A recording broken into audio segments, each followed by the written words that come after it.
대한민국에서 원룸 임대료가 제일 비싼 동네가 어디인가? 대한민국에서 원룸 임대료가 최고로 비싼 지역은 서울이 아닙니다. 강남도 아니고요. 경기도권역입니다. 그 신기록지가 어디며 그 이유는 무엇이고 그 지역에서 어떤 식으로 돈을 벌 수 있는가? 우리 공곡경매사관학교 수업을 들으신다면 이 노하우가 공개됩니다. 단 하루만 공개 특강합니다.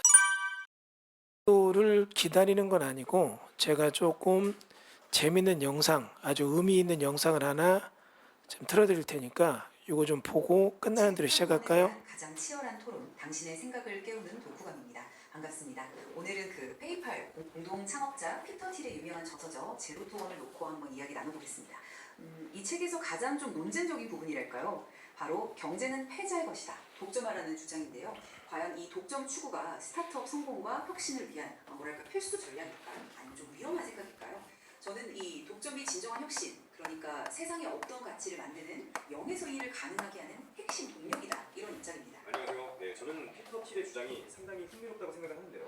하지만 독점만을 너무 강조하면서 이 경쟁이 가진 긍정적인 가치를 좀 간과하는 건 아닌지, 그리고 그 창조적 독점이라는 게 실제로는 어떤 위험을 좀 내포하고 있는지 이런 부분을 좀 더 비판적으로 살펴봐야 한다. 이런 입장입니다. 네, 피터 틸의 논리는 상당히 명확하죠. 완전 경쟁 시장에서는 모두가 비슷한 상품 팔고 가격 경쟁에만 매몰되다 보니까 결국 이유는 0에 수렴하게 되고 그렇게 되면 장기적인 혁신 투자는 끝나고 본다는 거죠. 그래서 그는 창조적 그러니까 남들이 쉽게 따라할 수 없는 독자적인 기술이나 방식으로 새로운 시장을 딱 열고 상당 기간 높은 이윤을 누리는 상태, 이걸 지향해야 한다고 주장합니다. 그리고 바로 이 이윤이 구글이나 애플처럼 세상을 바꿀 만한 그런 과감한 연구 개발을 가능하게 하는 원천이라는 거고요. 그의 전략은 또 처음부터 막 큰 시장에서 싸우려 하지 말고 아주 작은 틈새 시장, 그러니까 어떤 특정 고객 그룹이 가진 문제를 완벽하게 해결해주면서 그 시장을 완전히 장악한 뒤에 점차 확장하라는 겁니다. 그 페이팔이 초기에 이베이의 소수 파워셀러에게 집중했던 것처럼 말이죠. 물론 이를 위해선 압도적인 기술력이라든지 사용자가 늘수록 가치가 커지는 네트워크 효과, 또 규모의 경제, 강력한 브랜드 같은 일종의 해자가 필요하겠죠. 네, 그렇죠. 말씀하신 그 창조적 독점이라는 개념 자체는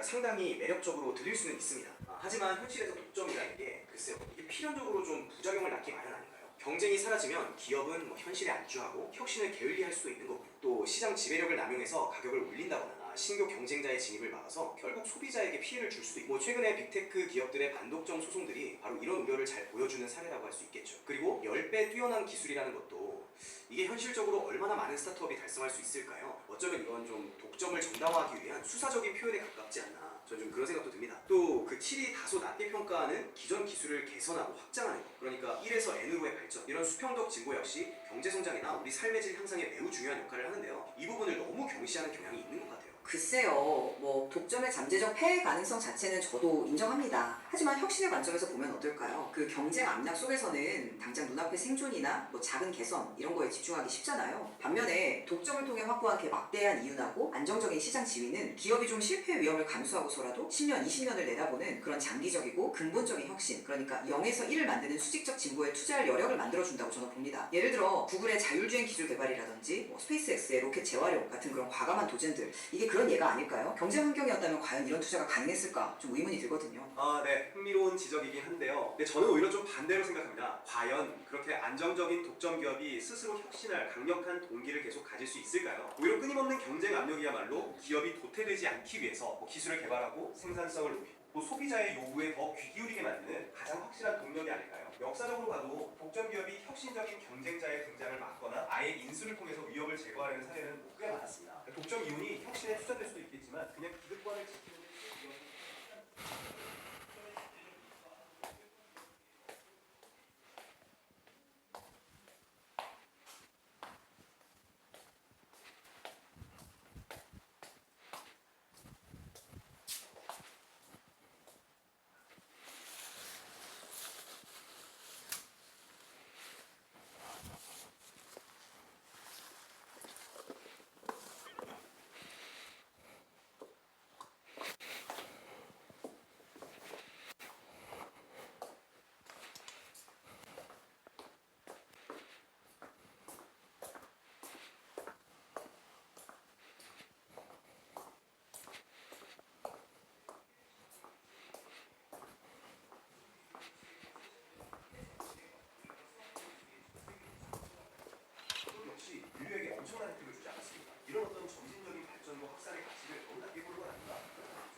가치를 처음으로 만들어내는 그 명예서일의 중요성을 특히 강조하는 것이겠죠. 뭐 논란의 여지는 분명히 있겠지만 그 예측은 우리에게 남들과 똑같이 경쟁하는 것만이 과연 인사인가? 이런 근본적인 질문을 던진다고 생각해요. 그리고 독점이라는 목표 설정 자체가 창업가들에게 기존의 틀을 깨고 완전히 새로운 것을 추구하도록 아주 강력하게 동기를 부여한다는 점, 이건 분명 의미가 있다고 봅니다. 네, 독점을 목표로 삼는 것이 혁신의 강력한 동기가 될 수 있다는 점에는 저도 동의합니다. 하지만 그 과정에서 경쟁의 순기능을 잇거나 독점으로 인한 사회적 비용과 위험을 간과해서는 안 되겠죠. 중요한 것은 틸의 주장처럼 어느 한쪽을 완전히 배격하기보다는 혁신을 촉진하면서도 동시에 시장의 건강성을 유지할 수 있는 그런 균형점을 계속 고민하는 것이 아닐까 싶습니다. 맞습니다. 피터 틸의 제로2원은 단순히 스타트업 전략서를 넘어서 그 혁신, 경쟁, 그리고 미래를 만들어가는 방식에 대해서 아주 도발적이면서도 또 깊은 질문을 던지는 책입니다. 뭐 그의 주장에 동의하시던 안 하시던 그가 제시하는 관점들을 한번 곱씹어 보는 것 자체로도 충분히 의미 있는 시간이 될 거라 생각합니다. 그렇죠. 오늘 저희가 나눈 이야기처럼 다양한 시각에서 그의 주장을 검토하고 또 비판적으로 수용할 때 혁신과 성장에 대한 우리 각자의 통찰을 더 깊게 만들 수 있을 겁니다. 책 속에서 더 많은 생각거리를 직접 찾아보시는 것도 좋겠네요.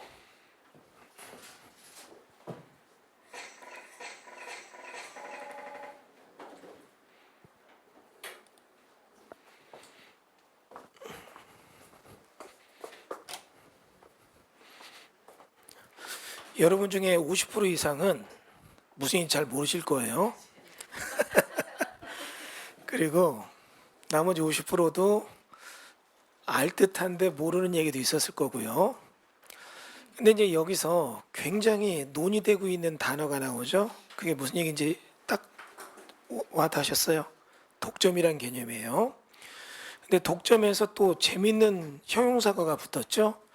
창조적 독점이란 얘기죠.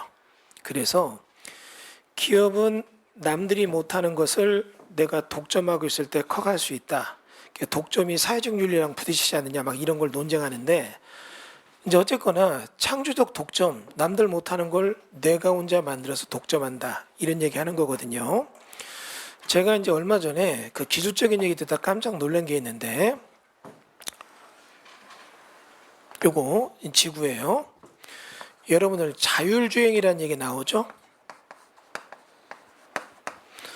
자율주행은 뭐냐면 인공위성이 차에게 지시를 해서 목적지까지 안전하게 운전해 가는 거예요.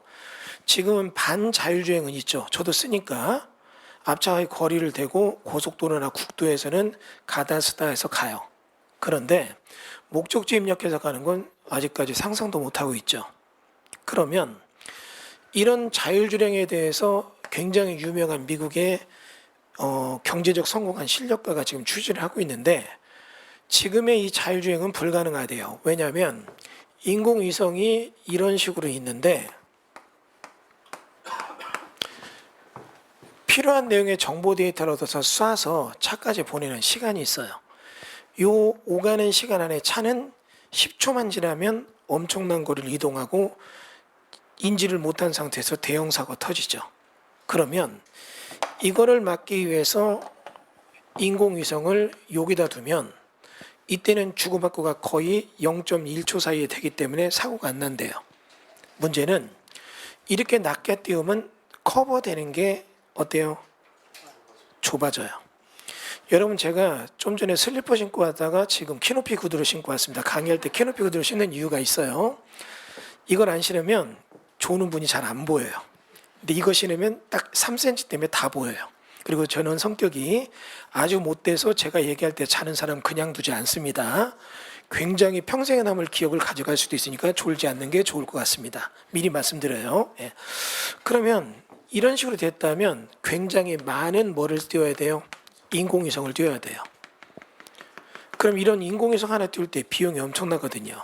근데 그쪽에서는 뭐를 만들었냐면 인공위성을 실어 날르는 로켓이 날아갔다가 딱 띄우면 그냥 공중에서 떨어지면서 분해돼요. 얘는 어떻게 하냐면 발사대로 다시 돌아와요. 그래서 어떻게 해요? 1일 필요 시에는 10대 개씩을 계속 띄울 수가 있대요. 독점적 어때요? 지위를 갖고 있죠. 그러니까 이런 인공위성 네트워크망은 그 사람만이 할 수 있다는 얘기예요. 자, 얘기 다시 해볼게요. 창조적 독점이에요. 다시 갔다 돌아오는 그런 인공위성 발사 시스템을 가진 데는 개밖에 없거든요. 그럼 그 얘기는 뭐예요? 앞으로 자율주행의 모든 인공위성 네트워크는 그쪽 회사만이 독점할 수밖에 없는 이유가 됩니다. 이해됐죠? 자, 여러분 오늘 공개 특강 오셨는데 공개 특강에서 굉장히 조금 제가 자부심을 갖고 여러분한테 얘기할 수 있는 하나의 문구가 있어요. 여러분 오늘 안내 받으실 때 공법 경매 사관 뭐 어쩌고저쩌고 나왔을 때 굉장히 의미 있는 표식이 있어요. 뭐냐면 35회입니다. 6개월 과정으로서 35회를 가져가려면 기간이 얼마 걸리는지 아시죠? 대한민국의 어떤 사설 운영 과정에서도 35회 하는 데는 저희밖에 없어요. 요거 말고 조금 길게 가는 데가 어디냐면 건대, 제가 강의하고 있는 건대 그 AMP 과정이 거기가 또 이번에 35회더라고요. 근데 거기는 저희보다 늦게 시작했는데 35회까지 간 이유가 과정이 3개월 과정이고 저희는 6개월 과정이에요. 그럼 거기보다 역사가 더 길다는 얘기잖아요. 그러면 일반적인 과정에서 이런 것들이 유지하지 못하고 보통 5회나 10회 가면 없어지거나 아니면 굉장히 급성장하다가 갑자기 폭락하는 데가 있어요. 왕자 들어가, 내 이름 왕자인데 왕자 들어가 뭐 하는 데가 굉장히 사회적 문제를 얘기하잖아요. 왜 그러냐면 내세울 게 없으니까 뭘로 했느냐? 투자로 계속 유도해요. 근데 이제 투자를 하는데 이게 문제입니다. 5층에 한의원이 저희 형이 한의원이에요. 저희 형이 암 환자 먹는 약을 개발해서 그거를 해요. 그걸 누가 준 거냐면 그 처방을 옛날에 혹시 단이란 책 기억나세요? 이거 쓰신 분이 형한테 처방 준 거예요.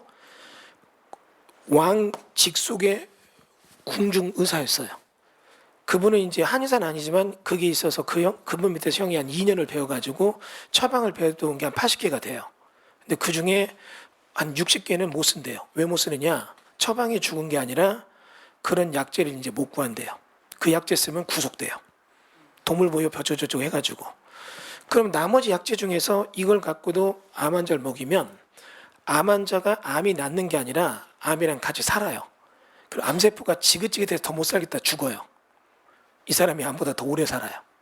암 환자인 상태로 자연사를 해요. 그럼 형 그거 만들면 대박이다. 형 이거 해서 형 떼돈 벌면 되는데 왜 안 하느냐. 주황아 내가 만약에 그렇게 광고해서 환자가 더 오면 나는 사기꾼이 된다. 왜요? 그 많은 환자 커버할 수 있는 약재를 못 구한다.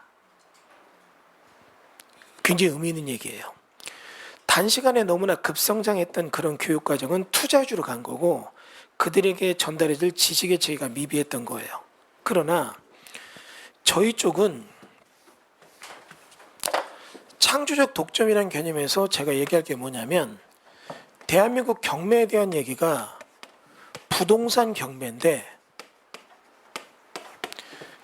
많은 분들이 이 경매에 대한 초점을 포커스를 여기다 둬요. 그래서 이쪽으로 앉으시면 되겠네요. 초점을 여기다 두다 보니까 대부분의 사람들이 민사집행법이나 주택임대차, 상가임대차, 물권법, 채권법 이런 걸로 해서 100명 중에 5%가 성공을 해요. 95%는 실패하면 떠나요. 그럴 수밖에 없어요. 왜냐하면 대부분 이렇게 해서 하는 그런 투자가 주택에 대한 투자예요. 그러면 입찰장에 가서 보면 막 이게 보통 15명이면 적게 들어온 거예요. 30명, 40명 들어와요. 1등 했죠. 낙찰받고 근처에 돌아다녀 보면 어때요? 상심에 잠겨요. 인근에 급매물건이 더 싼 게 더 많아요. 왜 받았나 이 생각 들어요. 자, 근데 그래도 5%가 성공하는 이유는 타이밍이 좋아서 이들이 높게 받았어도 계속 올랐으니까. 그러면 자기는 성공했다 이런 얘기 하잖아요. 얘기 다시 해볼까요? 이 사람이 성공한 건 경매로 성공한 거예요? 집값이 올라 성공한 거예요? 이해되시죠? 싸게 받았다. 집값이 곤두박질 쳐요. 저도 그런 적 있어요. 아프면 두세 번 있습니다. 당진에 가서 투자하는 것 중에 하나는 빠져나왔는데 하나는 있어요. 지금도. 당진에 있는 그 친구 오늘 좀 얘기 좀 하려고 오래 했는데 안 왔어요. 그냥 너 쑥 그냥 듣게 좀 와라 이랬는데도 안 와요. 왜냐하면 내가 붙잡고 그 좀 팔아달라면 귀찮으니까. 그러니까 이런 식으로 돼서 이건 값이 떨어지는 거예요. 그러면 이런 내용이 운인가 아닌가 이거는 다분히 경매 쪽이 아니라 부동산에 관련된 지식에서 나와요. 그리고 이 부동산에 대한 모든 움직임과 흐름은 공법적인 측면이랑 관련이 있어요. 우리가 창조적 독점할 수 있는 것은 공법을 정확하게 접근을 하고 이 공법과 맞물림 속에서 어때요? 투자를 보는 거죠. 주택 투자 안 하는 거 아닙니다. 돈 될 땐 해요. 작년 1월부터 우리가 5월까지 경매 투자 주택 엄청 많이 했거든요. 이거는 재미 봤어요. 오를 거 알았으니까. 그럼 오를 거 어떻게 알았느냐? 공법을 아니까. 여러분, 제가 지금 얘기하는데 이 창조적 독점에 대한 얘기 생각해 볼 때 결국은 여러분 이 부동산 시장에 대한 흐름을 봐야 됩니다. 그럼 이 부동산은 공법에 대한 얘기랑 관련이 있고 이 공법은 사실 그 정부가 갖고 있는 정책이랑도 많이 관련돼 있어요. 자, 그런데 이제 여러분 여기서 얘기합니다. 여러분이 볼 때 지금 현재 정치 얘기는 안 하겠습니다. 이 중에 반반일 테니까 이 굉장히 미묘한 거라. 다만 부동산 정책에 대한 얘기는 좀 해볼 수 있어요. 여러분 앞으로 부동산 가격은 오른다 내린다? 오른다. 동의하시죠? 그러나 오르니까 거기다 투자한다? 그건 어떻게 생각하세요? 쉽지가 않아요. 왜냐하면 이제 부동산에 대한 대출이 규제되고 이것저것 정책을 보게 되면 있는 사람은 계속 벌고 없는 사람은 계속 못 사는 정책이에요. 그런 정책 속에서 이 중에 내가 그 있는 사람은 계속 번다. 그런 집단에 들어간 분은 여기 안 와요. 내가 그런 집단에 오시면 계세요. 나는 통장에 보통 현찰로 30억, 50억은 그냥 꽂혀 있고 필요할 때 한 100억 이상은 동원할 수도 이러면 계세요. 그분은 따로 제 방에 따로 있다 면접을 해서 좀 얘기하는 시간 가지고 대부분 내가 많이 있으면 한 3억이나 이쪽 저쪽 있고 또 뭐 이렇게 조금 뭐 해보려고 한다면 1, 2억 뭐 이렇게 있다 이런 분들이 많이 오시거든요. 그러면 여러분 그런 과정 속에서 돈을 벌 수 있는가 이거 좀 봐야 되거든요. 근데 제가 어저께 또 발표하는 거 딱 보고 이거 자료 만든 걸 지워버렸어요. 그럴 필요도 없다. 그리고 제가 이 자료를 지금 수업 자료로 지금 내놓습니다. 일단은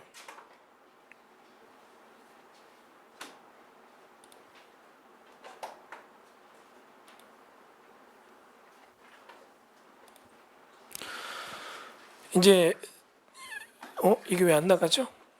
실수네. 이런 걸 보고 방송 사고로 가나요? 저기 기탁에 와서 좀 여기 좀 연결 좀 해달라고요. 여러분 지금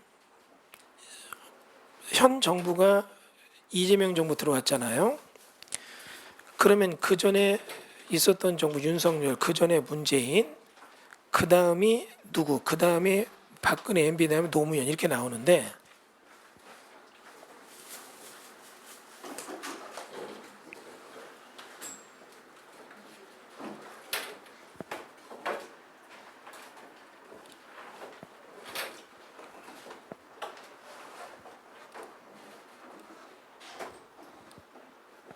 됐어.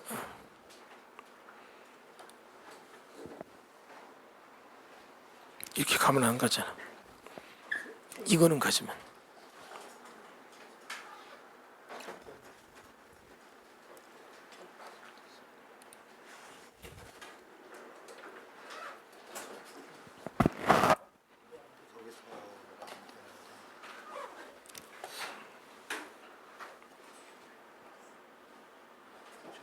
모니터 봐봐요. 저기 그리고 모니터 자동 거기 기본 모니터는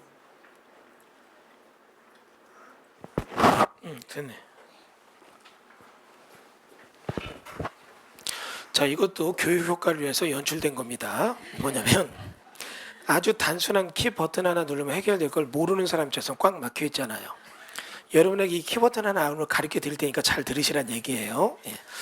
여러분 이제 정부 규제 압박에 대한 얘기 나오는데 이게 지금 코브라 효과에 대한 얘기예요. 물론 이게 지금 여러분 제가 이 자료를 언제 만들었느냐 딱 8년 전에 만든 자료 재방송하는 거예요. 아 그럼 또 리바이벌해? 괜찮아요. 괜찮아. 이유가 있어요. 코브라 효과라는 얘기가 나오는데 이게 무슨 얘기인지 아세요? 자 표면적으로 명백했던 문제 해결책이 상황을 오히려 악화시킨다. 이게 코브라 효과예요. 이게 무슨 얘기냐면 영국이 인도를 점령했을 때 인도 사람들이 약간 이슬람 문화가 많이 있어요. 이들의 문화는 복수의 문화예요. 은혜는 잊어도 원수는 절대 안 잊어요. 그래서 인도 총리들이, 인도 그 관리들이 탄압을 하면 밤에 죽여요. 죽일 때 어떻게 죽냐면 방에다 코브라를 풀어놓고 물려 죽게 해요. 죽고 나서 보면 코브라 물려 죽은 거잖아요. 독살인지 코브라에 의한 그냥 일반 사고사인지 애매하죠. 그래서 영국 정부가 인도 젊은이에게 공표를 합니다. 코브라 잡아오면 영국 돈으로 1달러 주겠다. 굉장히 많이 잡아와요. 코브라가 씨가 말라요. 그러니까 수입이 안 되는 인도 사람이 코브라를 굴 속에 넣고 키워요. 그리고 어떻게 해요? 크는 대로 갖다 주면서 돈을 벌어요. 나중에 영국이 이걸 알고 이 제도를 없앴어요. 기르던 코브라를 다 갖다 버려요. 그러면서 코브라 양이 더 늘었어요. 무슨 얘기인지 이해되시죠? 여러분 이 얘기는 지금 왜 얘기하느냐면 분명히 문제 해결책인데 상황을 오히려 악화시킨다. 이게 코브라 효과예요. 여러분 지금 보면 노무현 정부 때 있었던 얘기 해볼게요. 자, 부동산 투기를 범죄시합니다. 그래 강남 재건축을 제일 먼저 규제했어요. 이랬더니 갑자기 집값이 폭등됩니다. 많은 사람이 강남으로 들어가고 싶어 했는데 강남에 더 이상 공급이 차단됐다. 이 얘기는 강남 집값을 아주 폭발적으로 두세 배 올리게 되는 그런 경우예요. 이후에 세금 강화, 대출을 규제합니다. 그랬더니 세금 강화되니까 자기 집을 팔려는 사람들도 못 팔아요. 그나마 자연적인 새로운 공급이 아니라 매도 의향으로 나오는 주택까지 다 스톱돼요. 그 다음에 집을 옮겨 타는 사람들이 이쪽 집에 있는 대출을 갖고 저쪽 집을 사면 대출을 살 때 못 사는 거예요. 이제 대출이 안 되니까. 그러니까 공급이 다 찬다되죠? 그랬더니 바로 어떻게 되느냐? 2차 집값 폭등으로 야기됐어요. 자, 다시요. 지금 여기까지는 뭐였냐면 공급이 제한된 상태에서 노무현 정부가 진행했던 것들이에요. 노무현 정부의 공급 확대는 어느 쪽으로 갔었느냐? 전국토의 균형발전이라고 기업도시, 혁신도시, 지방으로 뻗쳐나갔고 정작 사람들이 수요 욕구가 높은 강남이나 수도권은 공급을 억제했거든요. 그 상태에서 이 제도를 두니까 집값이 폭등돼서 강남대체 신도시를 만들겠다 발표를 했어요. 강남대체 신도시는 강남과 통근 가는 거리에 있다. 이 표현을 했었습니다. 이때 전방위적으로 강남역에서 버스 타고 내릴 수 있는 광역버스 종점지 땅값이 다 올라요. 우리 동네일 거다. 그랬더니 그 순간 집가가 폭등해요. 그러니까 집가가 폭등하니까 다시 토지거래 허가제를 무지하게 강화시켰고 이는 어떻게 해요? 다시 공시지가 현실화시켜요. 세금을 많이 걷겠다. 그랬더니 바로 부동산 폭등으로 막을 내립니다. 이제 얘기합니다. 아니 교수님 2025년도에 수업 들어왔더니 완전 쌍팔년도 얘기하고 있습니까? 자 그러면 여기서 바꿔볼까요? 문재인 정부 똑같아요. 여러분 문재인 정부 때 어떻게 되는지 아시죠? 지금 강남 재건축에 대한 개념이 아니라 아예 정비사업 자체를 다 억눌렀어요. 그랬더니 집값이 폭등되고 세금 강화 대출 규제 됐고 다시 집값 폭등되고 그러니까 공공주도형 재건축 재개발로 가서 공급 넓히겠다 이 얘기하다가 어때요? 전방위적인 부동산 폭등 시대로 마감을 됐잖아요. 부동산 공급이 원활하지 않다면 이루어질 수가 없는 거예요. 이해됐죠? 그러면 문재인 정부도 지금 똑같죠. 여러분 지금 현재 여기 갔다가 대출 규제하고 세금 강화까지 이번에 발표했죠. 어제 했어요. 어제 한 거 아시죠? 거기다가 이제 뭐 무슨 투기과열 주고 조정 주고 뭐 해가지고 다 막아버리겠다. 이 얘기 지금 얘기 나오고 있거든요. 그러면 결국 2차 집값 폭등되고 그러면 어떻게 해요? 그 다음에 이제 공급 확대에 대한 얘기를 뭘로 하느냐? 공공주도용으로 하겠다. 이 얘기 하잖아요. 근데 공공주도용에 대한 거는 국가가 지금 당장 돈이 없어 발언 못한다. 이 얘기하고 있잖아요. 그 다음 스토리 계속 오를 거 아니에요. 자 그러면 이 얘기 본다면 여러분이 집을 사겠다. 이 생각하죠. 그런데 여러분 여기서 이 얘기를 해볼게요. 이러한 논리 때문에 집값이 폭등되는 이런 코브라 효과에서 집을 살 때 조심할 게 있어요. 왜냐하면 이 정부가 끝나고 나면 꼭 곡소리가 들려요. 곡소리 내는 주인공들이 여기 계세요. 왜냐하면 여러분 모두가 어쩔 수 없이 집을 살 수밖에 없어요. 그 유혹을 못 이깁니다. 그러면 이후에 다음 정부에서 누가 될지는 모르지만 이게 있다고요. 지금 가정을 해볼까요? 마침 물 좀 있어요. 먹은 건가? 얼마 주고 샀어요? 이거 그냥 주워 왔어요? 아직도 손보를 못 고쳤어요?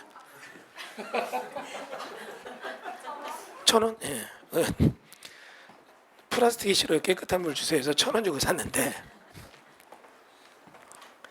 이거를 제가 여러분한테 지금 여기서 10,000원에 판다면 여러분 저한테 뭐라고 할까요?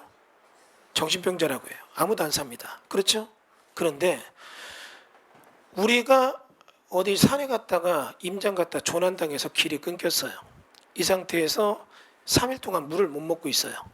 내일 되면 이 중에 물을 못 먹어서 쓰러지고 회복하지 못하는 사람이 나올 때 여기 있는 모두가 핸드폰에 계좌이체가 된다는 전제 조건에서 이거 내가 10만 원에 팝니다.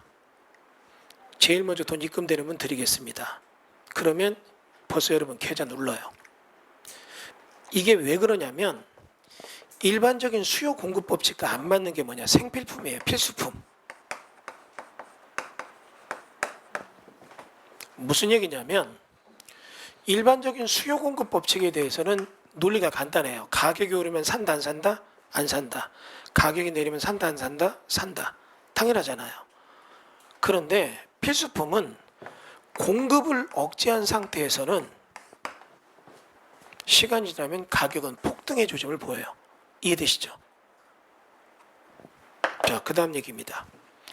우리가 지금 이거를 물을 못 먹어서 지금 죽게 생겼는데 우리가 여기 있다는 걸 알고 구조헬기가 와서 물 때문에 못 내리지만 마실 물을 투하해 줬어요.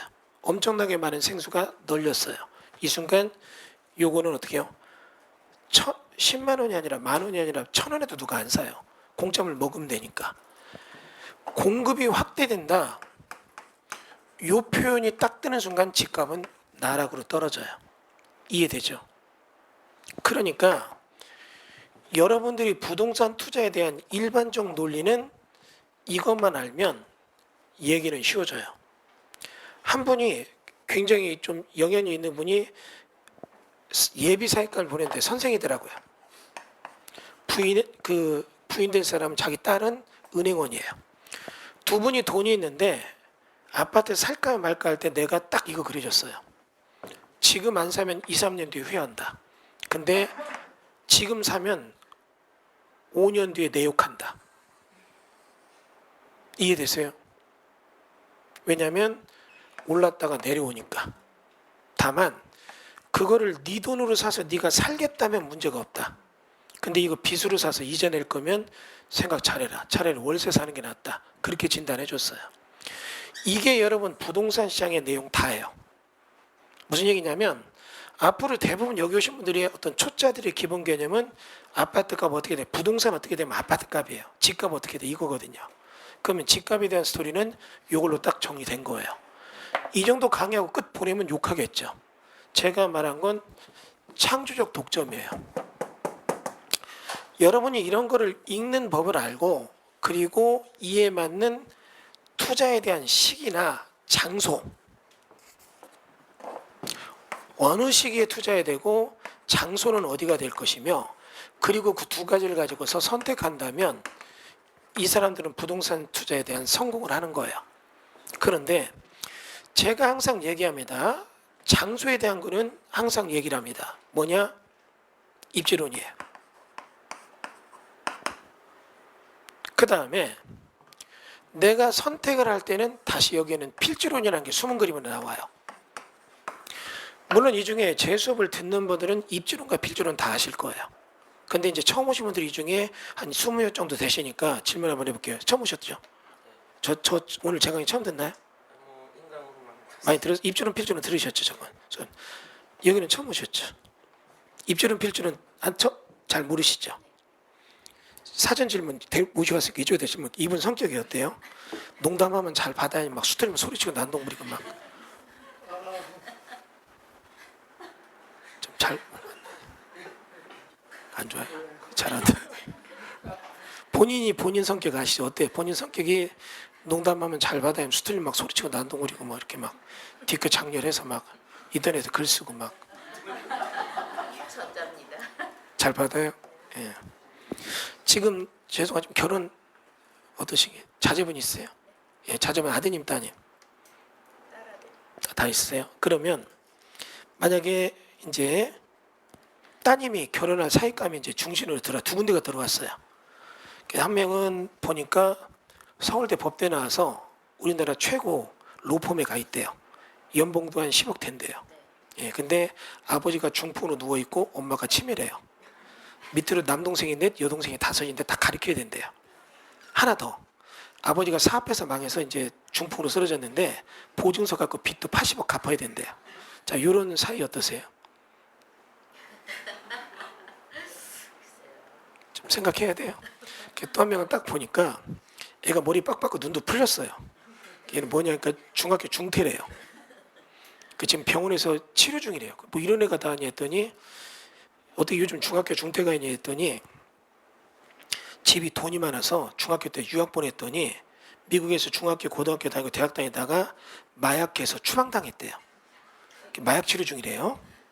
근데 아버지가 강남에 40층짜리 빌딩 2개 가진 부동산 거부의 외동아들이래요. 자, 둘 중에 누가 마음에 들어요? 뽕쟁이. 뽕쟁이는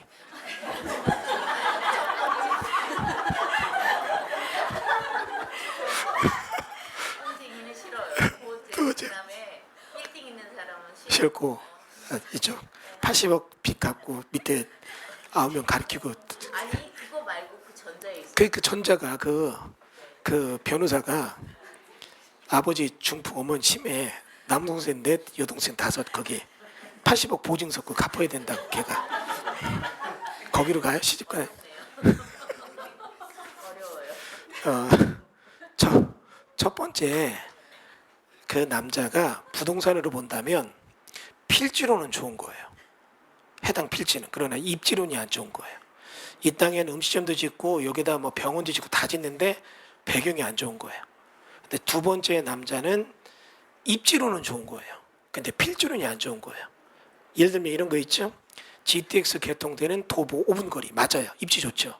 가보니까 그 길 건너까지는 상업지역, 여기부터는 공인용 산지 뭐 이런 거 있잖아요. 그게 필지론이에요. 입지론. 구분되셨어요? 그러니까 여러분 이런 내용이 맞지 않는다면 함부로 투자하면 안 돼요. 그러면 여러분 그냥 부동산 투자하는 것도 그냥 하는 게 아니라 이런 입지론과 필지론이라는 걸 보면 내가 어디에다가 어떻게 투자해야 되는가 이 내용이 읽어져요. 그러면 그것 때문에 선택을 한다면 굉장히 어때요? 경쟁력이 있는 선택이 돼요. 그러면 이런 얘기 해볼게요. 경매는 매각 절차가 이루어져서 내가 소유권을 취득하게 되는 하나의 대안이지 경매가 순수한 목적이 될 수는 없어요. 무슨 얘기 이해되시죠? 많은 분들이 경매가 뭐 자기 엄청나게 돈 버는 노하우를 하는데 그렇지가 않아요. 경매는 내가 돈 벌 수 있는 선택점에서 하나의 방법을 제시하는 것 뿐이지 차라리 물건이 있다면 매매로 사도 좋아요. 무슨 말이 이해됐죠? 다만 이런데 물건을 내가 사러 다니다 보면 생각보다 물건이 안 나올 수가 있어요. 얘기해 봅니다. 경매란 개념을 여러분이 하나의 방법론으로 찾아보는 거야. 이 지역의 물건이 이 지역 물건 사면 돈 된다 이럴 때 물건을 내가 직접 가서 그 지역 중개사무소 통해서 접할 수도 있지만 경매가 나온 물건이 있고 이러한 경매 나온 물건을 샀더니 이런 얘기가 맞아 떨어질 때 굉장한 좋은 선택이 되는 거라고요. 근데 문제는 이겁니다. 이런 얘기를 누구나 한다. 그런 거 돈이 될까요? 안 돼요. 이해되시죠? 나만 한다. 그게 뭐예요? 독점이에요. 이해되세요? 근데 여러분 그 얘기합니다. 그걸 우리가 어떻게 합니까? 그 방법론을 공개 특강을 통해서 여러분에게 제시합니다. 남들은 모르는데 나만 하는 방법이 있느냐? 자, 이에 대해서 제일 먼저 제가 여기서 뭐 뒤에 있는 얘기들은 뭐 이렇게 쭉 해서 넘어가 이 자료를 제가 이제 얘기해 볼게요. 어제 만든 게 아니라 문재인 정부 들어왔을 때 만든 자료예요. 그러면 야 어떻게 강의 자료 그거 귀찮아서 이걸 지금 또 써먹고 그게 아니라 재방송 보고 있으니까 우리가 지금 보여진 거예요. 노무현 때 얘기가 문재인 때 똑같이 리바이벌 됐고 문재인 때 얘기가 지금 이재명 때 똑같이 리바이벌 돼. 나는 한 달 전까지는 왔다 갔다 했거든요. 그런데 이런 얘기 따라서 집값이 어떻게 되고 해가지고 나오는데 여러분 여기 보면 이 공법의 기본 원칙이 선계 구개발이거든요. 그러면 먼저 계획을 세우고 그에 따라 개발을 하는데 그게 뭐냐면 도시계획이에요.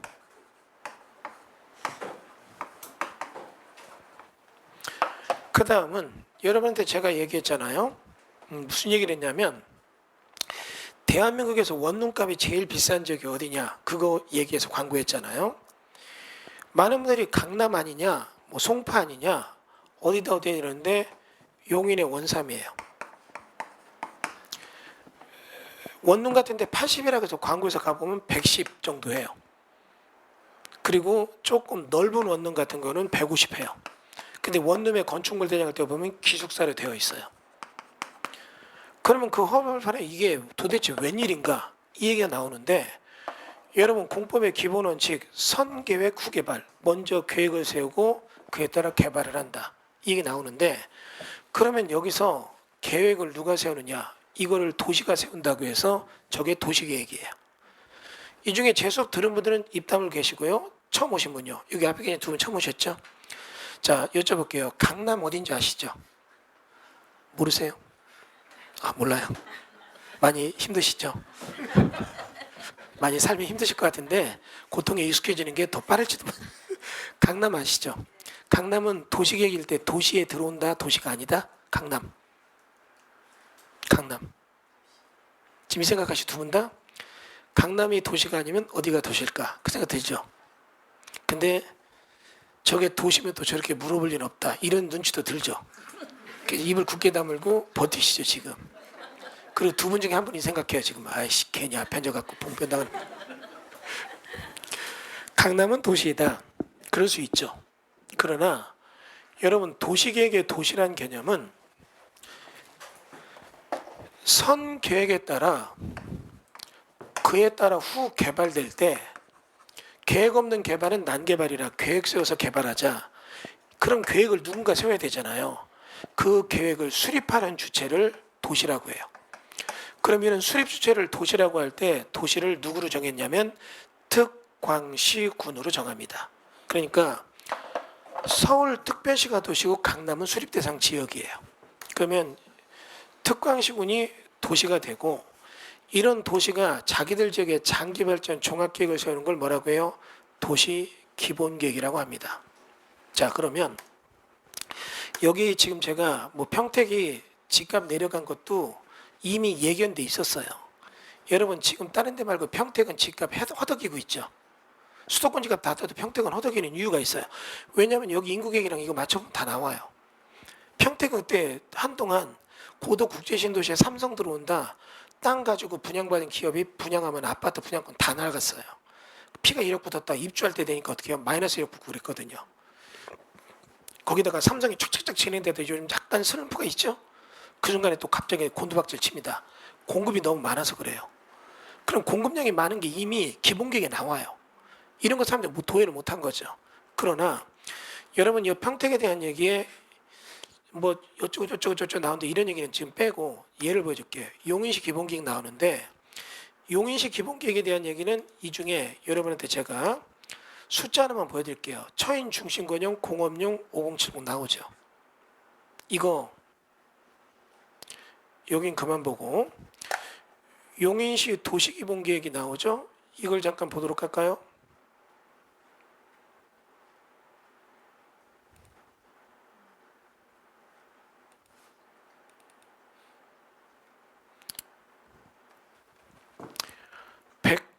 (189) 페이지. 용인시 도시기본계획이 2018년 12월에 떴고 경기도에서 용인시 기본계획을 승인권자인 경기도가 승인한 건 2018년도 11월 1일이에요. 10월 31일 날 조금 제가 경기도청에 있는 분 통해서 기본계획 승인 났다 얘기 들어서 11월 1일 날 용인시청 11층 도시계획과에 갔습니다. 갔는데 그쪽 갔던 제자분이 얘기합니다. 그거는 기획실에서 갖고 있습니다. 아직 도시계획으로 안 넘어왔습니다. 4층으로 가십시오. 4층을 딱 갔더니 이게 아직은 못 보여드리는데 특별히 잠깐 보여드릴 테니까 딱 20분 정도 빨리 보시죠 해가지고 볼 때 다 핸드폰도 뺏기고 다 뺏기고 갔어요. 가가지고 볼 때 그때 제가 그 얘기를 듣고 미리 저쪽에서 인터넷 주문한 안경, 촬영기, 비디오 촬영기 있어요. 그 메이드 인 차이나인데 2번 쓰니까 고장나더라. 일회용이더라. 일회용. 그거를 딱 틀고 가서 쫙 넘기는 거예요. 넘기면서 이걸 쫙 볼 때 제가 여기 있는 189페이지에서 전율을 느꼈어요. 지금 186페이지 보면 이 얘기 쭉 나가서 일반적인 개념의 토지용 계획 등등이 등장을 하는데 상업용지 뒤로 해서 공업용지가 있는데 공업용지에 뭐라고 나오느냐 어쩌고 저쩌고 저쩌고 해서 나올 때 기업의 니즈를 반영해 이 얘기가 뒤로 이렇게 떴더라고요. 니즈가 뭔지 아시죠? 어려워요? 뭐야 이게 기업의 필요도를 반영해서 산업단지 확장을 위한 공업용지 변경 이게 뜨더라고요. 이게 지금 하나 둘 세 번째 떴죠. 갑자기 들어온 거예요. 그 공업용지 총괄에서 나오는데 여기 지금 보면 공업용지 세부 변경해서 쭉 얘기가 나오고 그래서 관리용지 이렇게 나오고 뒤로 가서 쭉 보면 시가와 예정용지 이게 등장합니다. 시가와 예정용지라는 건 뭐냐면 지금 여러분 여기가 시가지예요. 시가지. 이 앞에 저런 논밭 있죠. 이런 데가 비시가지예요. 그럼 비시가지 중에 시가지로 바뀔 후보지를 시가와 예정용지라고 해요. 이해되시죠? 이 중에 중개사 자격증 있는 분 손 들어주세요. 제가 재밌는 거 보여드릴게요. 없는 분 손 들어주세요. 그럼 손 안 드신 분들은 본인이 자격증 가졌나 안 가졌나 기억 잘 안 나는 분 손 들어주세요. 후보지와 이행지라는 게 있잖아요. 이거는 지금 후보지예요. 시가지로 바뀌는 거.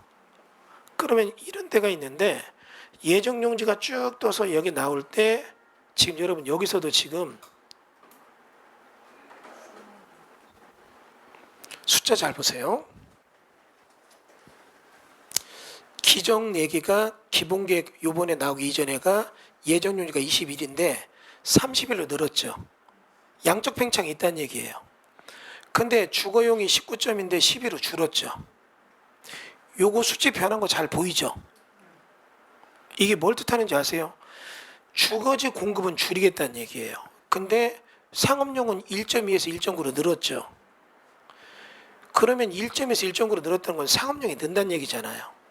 자, 근데 재밌는 거 공업용이 0.43에서 6.6994, 6.621이 늘었죠. 이거는 엄청난 양을 늘은 거예요. 여기서 뭐야? 딱 이게 보고 이런 게 딱 눈에 들어오는 거예요. 오늘 이제 여러분 여기서 이제 특강 듣고 오늘 이걸로 끝나는 분이 있고 저랑 같이 가는 분이 있는데 그분들은 이제 창조적 독점을 공유할 겁니다. 이런 거 이제 배우는 법을 배우니까. 그러면 여기 지금 보니까 여기는 쭉 뒤로 가서 토지계획 총괄에 대한 얘기를 보면 지금 단계별 토지계획 나오고 1단계, 2단계 나와가지고 여기 보면 시가 예정용지 총량계획에서 1단계가 2000 이게 만들어졌는데 2020 그때 만들어졌는데 2020년도 얘기해서 1단계가 2020년도, 2025년도, 2030년도예요. 그런데 여기 보면 지금 처인 중심근역 등장하죠?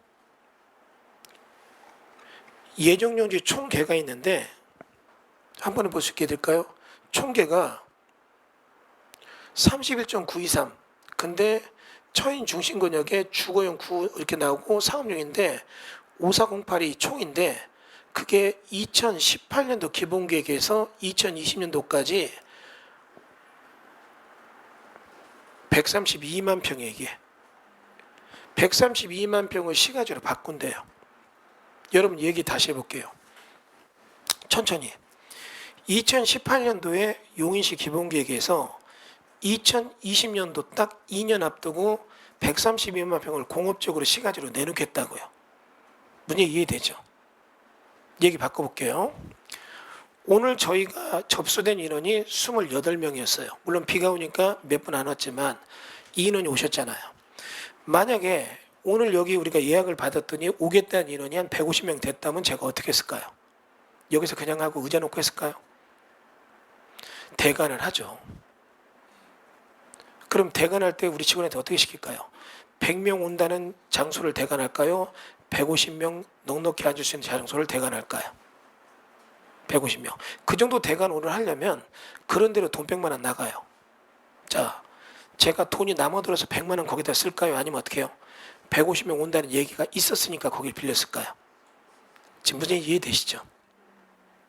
이해가 되면 다시요. 용인시가 머리에 총 맞은 게 아니면 132만 평에 대한 얘기를 공업적으로 2년에 만들겠다. 그건 어떻게 해요? 132만 평 들어올 사인이 맞았다는 얘기잖아요. 그게 뭐예요? 기업 니즈, 욕구에 맞춰서 했다. 이 얘기잖아요. 2018년도 이때가 어떻게 해요?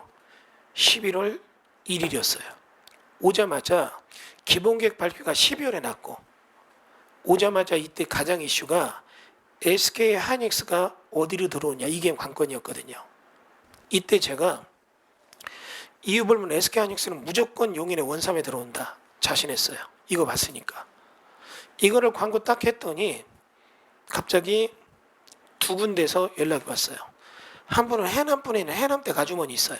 근데 이분의 시동생이 해남 출신인데 SK 이사래요. 물어봤대. 우리 교수님 이런 데 많이 했더니 내정된 건 없고 구미로 가라고 해서 지금 고민 중이다. 이 얘기를 하더라고요. 그리고 구미도 막 자기네 쪽으로 온다고 프랭카드 붙었었어요. 그때 제가 다시 조사를 했어요. 그랬더니 무조건 이건 SK하이닉스는 원삼에 맞다. 만약에 구미로 갈 거 된다면 외국으로 나가면 몰라도 구매 못한다. 왜냐하면 수질염 총량제라는 게 있어요. 이게 수질염 총량제 오염 농도를 낮춘 지역은 개발권을 주지만 오염 농도를 낮추지 못한 지역들은 그 강수기의 오염도도 못 낮춘 지역들은 페널티를 먹어요. 그럼 이 지자체는 예산이 100억이면 30%가 없어져요. 70억 줍니다. 30억 어디 갔느냐? 환경부로 보내요. 그럼 환경부가 강제로 딱 매입해서 여기다 어떻게 해요? 하수물 처리장 두거든요. 근데 낙동강수계는 수질염 총량제 관리에 실패한 수계예요. 못 들어가요. 그러니까 나라가 이상한 나라예요. 환경부는 어때요? 안 된다고 하고 산자부는 보낸다. 이 말이 안 되거든요. 국가는 하나의 의결체잖아요. 이해되시죠? 그러니까 어떻게 해요? 용인은 SK하이닉스 받기 위해서 용인은 수질염 총량제 오염도 낮추기 위해서 무지한 노력을 했어요. 그래서 정화조 같은 데 막 굉장히 강화시키고 개발행위에 강화시켜서 하수종말 처리장 무지하게 강화시켜서 오염도를 낮췄거든요. 그러니까 개발권 받을 수 있잖아요. 왜 하냐에 따라 딱 발표했거든요. 그때 제가 국토교통부 저쪽 서귀포시청의 직업능력개발한 공무원들 교육하는 교수였어요. 전화 오더라고요. 관리받아요. 저희는. 전화 오는 게 뭐냐면 교수님 제가 그때 더 확신 들었어요. 그거 유튜브 띄웠던데 내리면 안 되겠습니까?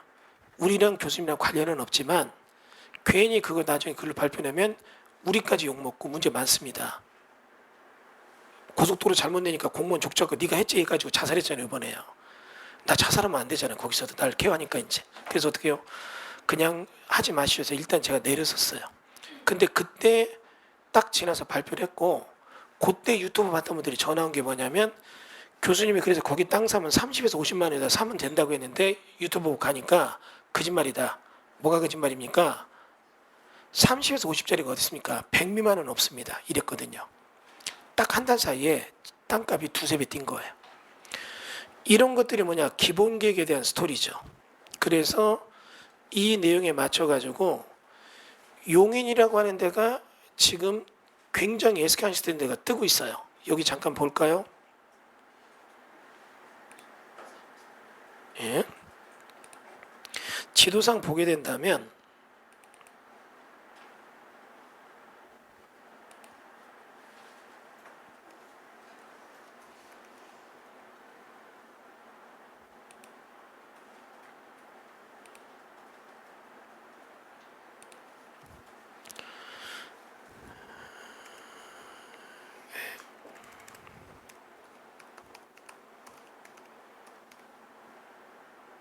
용인시 지도라고 안 나오네.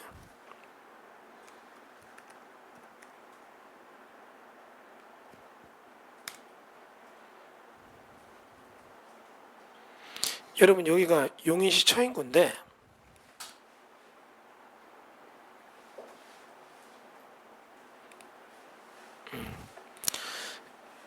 용인시 처인구에서 지금 여기 이렇게 해서 공사하는 모습이 있는 데가 SK하이닉스 들어오는 데예요. 자, 그러면 이 동네가 딱 발표되자마자 땅값이 뛰었거든요. 자, 그러면 그 이후에 다시 후속탄이 터집니다. 남사 이동 쪽이 또 떴죠. 지금 여러분 남사 이동 뜬 거 아시잖아요. 그러면 여러분 이제 여기 원삼과 남사이동의 산업단지 두 개가 딱 벨트화 돼서 개발을 하고 있는데 땅값은 어디가 더 뛸 것인가 이걸 생각해 봐야 돼요. 여러분 볼 때 땅값은 어디가 더 뜰 것 같아요? 남사이동 쪽이에요? 원삼 쪽이에요? 남사이동 쪽이에요? 남사이동의 입지로는 동탄 신도시도 가깝죠. 그리고 여기는 국가산업단지예요. SK하이닉스는 뭐냐? 일반 산업단지, 지자체가 한 거예요. 스펙도 틀려요. 그러면 여러분이 판단할 때 남사 이동 쪽이 국가산단으로 더 떠야 될 것 같아요. 더군다나 도시기본계획에는 도심이라는 얘기가 나와요. 그 다음에 부도심이라는 얘기가 나오고 그 다음에 지역 거점이 나와요. 자, 그런데 이제 여러분 여기서 잠깐 볼게요. 도심이 그동안은 그전까지는 2035에서 2도심이에요. 그게 어디냐면 용인시청이 행정도심이었어요. 그 다음에 죽전역이 경제도심이었어요. 죽전 엄청 떴잖아요. 자, 그런데 이번에 도심 중에 나오는 게 남사 이동이 들어가요. 여기가 산업도심이에요. 원삼은 산업도심이 아니에요. 자, 그러면 이런 거 저런 걸로 우열을 가려보면 그 스펙, 개발의 스펙은 남사이동 쪽이 높아요. 원삼 쪽이 떨어져요. 근데 이제 남사이동은 아직까지 개발이 진행되지 않으니까 여기는 원룸이나 이런 게 아직은 안 나왔으니까. 그런데 이쪽은 지금 현재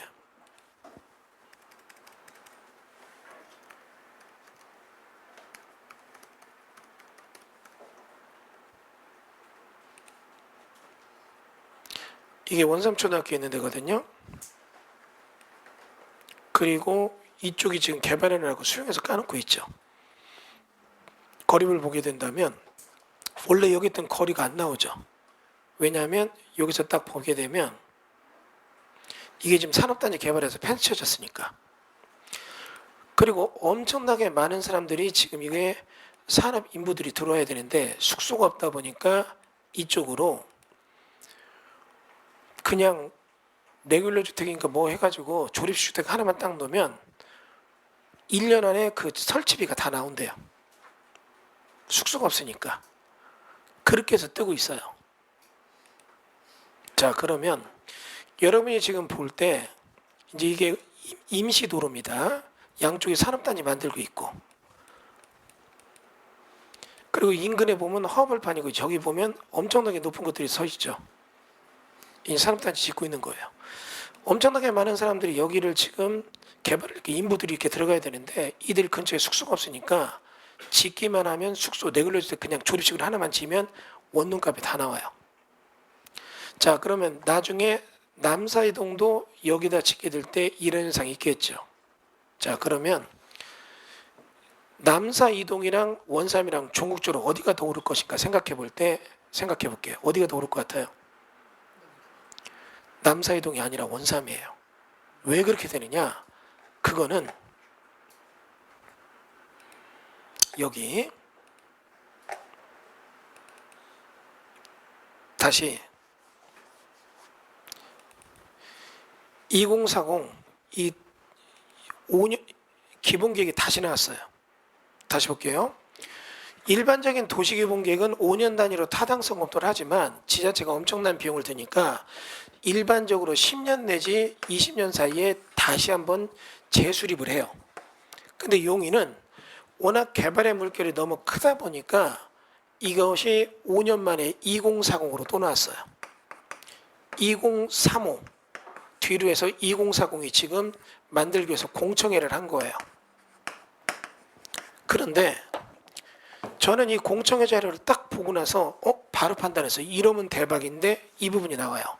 일단 여러분들에게 이 공청회 자료요.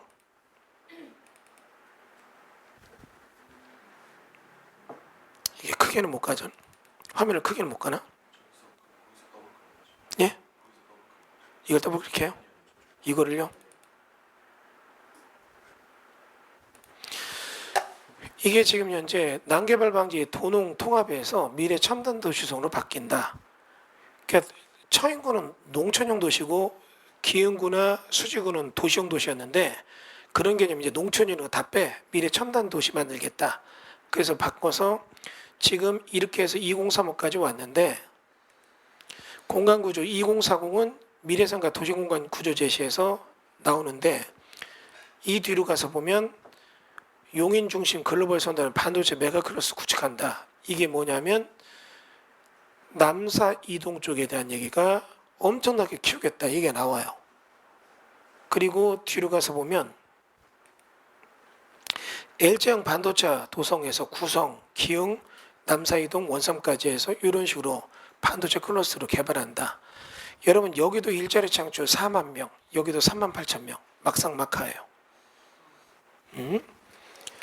그리고 나서 뭐 기흥 수직이 종합발전 구상하고 반도체 거점을 위해서 남사이동 성장 거점, 여기는 원삼 거점, 그 다음에 이에 따라 내용들이 쭉 나와서 지금 목표 인구가 152만 명까지 넓히겠다 나오죠. 입지로는 퍼펙트한 거예요. 자, 그런데 그래서 3도심을 해서 경제 죽전, 행정 용인시 정 주변, 산업 남사이동. 그래서 이에 따라 3도심으로 바뀌고 그리고 원삼이 부도심으로 바뀌어요. 자, 그 다음은 그래서 여기 보면 이 내용에 맞춰서 용인 특례시가 기흥 수지권역, 처인 중심권역 나눠지고 그래서 여기 7개 생각을 제시해서 뭐 방인제 쭉 나오는데 이게 이제 우리 그때 공청회 자료를 누가 가서 직접 사진 찍어서 준 거. 이게 외부에 공개는 안 돼 있어. 공청회 자료만 돼 있었고 시 홈페이지에도 아직 안 나온다고 하더라고요. 자기들 아직 안 냈다고. 공청회 자료니까 이거는 공청회 지방의견정치 협의심이 끝나고 바뀔지 모르니까 자료를 미리 공개하지는 않겠습니다 해서 우리 사진 찍은 걸 갖고 지금 해놓은 거죠. 그러면 이 축에 맞춰서 일자리가 있고 어느 정도의 젊은 노동력이 있는 거. 뭐냐면 반도체 쪽은 젊은 분들이 일해요. 30, 40대 젊은 층들이 그런 일하는 일자리 수입원이 있는 그런 구조를 갖는다면 굉장한 입지론이에요. 자, 그런데 이에 맞춰가지고 기본계획을 거쳐서 이렇게 하겠다는 얘기가 등장을 했는데 여기서 왜 남사이동보다는 용인 쪽이 더 미래 가치가 있는가? 이 부분에 대한 게 이제 딜레마예요. 여러분 볼 때는 당연히 어떻게 해요? 남사이동 쪽이 더 나아야 되는데 원삼 쪽을 높게 보는 이유가 있어요. 자, 요거에 대한 것도 그냥 단순히 생각하면 남사이동이 훨씬 나아요.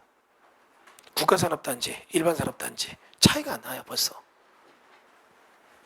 거기다가 남사이동은 바로 옆에가 동탄신도시가 있고 여기는 어떻게 해요?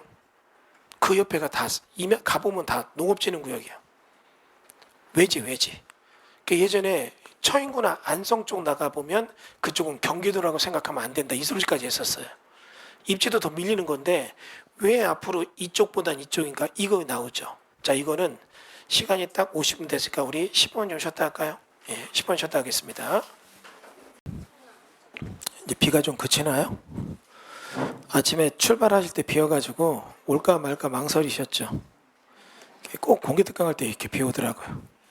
끝나고 갈 땐 또 개고 약 올리는 것도 아니고 올 때 날씨가 맑고 갈 때 비가 오면 차라리 가는 걸음이 막히니까 앉아서 있다 얘기 좀 나누고 그러면 좋을 거꾸로 했으면 좋겠어요. 예. 여기 여러분한테 이제 제가 공청회 자료 여기서 하나 좀 보여드릴 게 있어요. 여러분들이 이제 저랑 여기 혹시라도 이제 오늘 이후로 같이 공유해서 계속적인 시간을 공유하면서 공부하시는 분들은 좀 더 자세히 배울 건데 이런데 힌트는 자세한 얘기를 안 써요. 하지만 이 힌트 속에서 저는 굉장한 걸 보거든요. 지금 보시면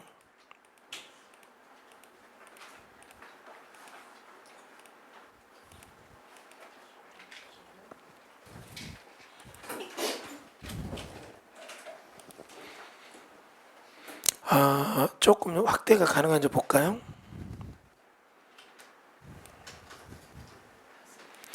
이쪽이 남사이동이고 이게 원삼이에요.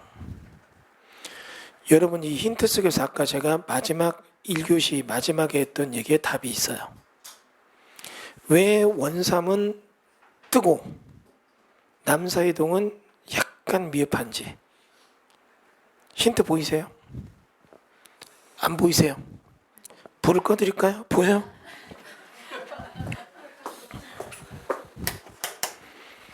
불을 끄면 보여요? 남사 이동은 토지 투자가 좀 조심스럽고 왜 원삼은 자신 있는지 보여요? 조금 다른 각도, 좀 더 자세한 표현. 여기보다 저쪽이 공급은 더 많아요.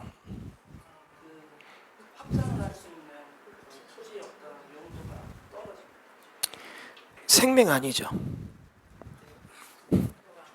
노랑 누가 얘기했어요? 선혜가 아니에요? 노랑 누가 얘기했어요 지금? 노랑 제일 가까워서 보여가지고 노랑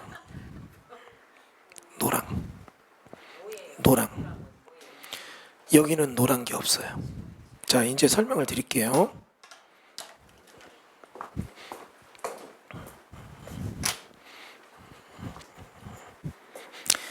이 아까 얘기했죠?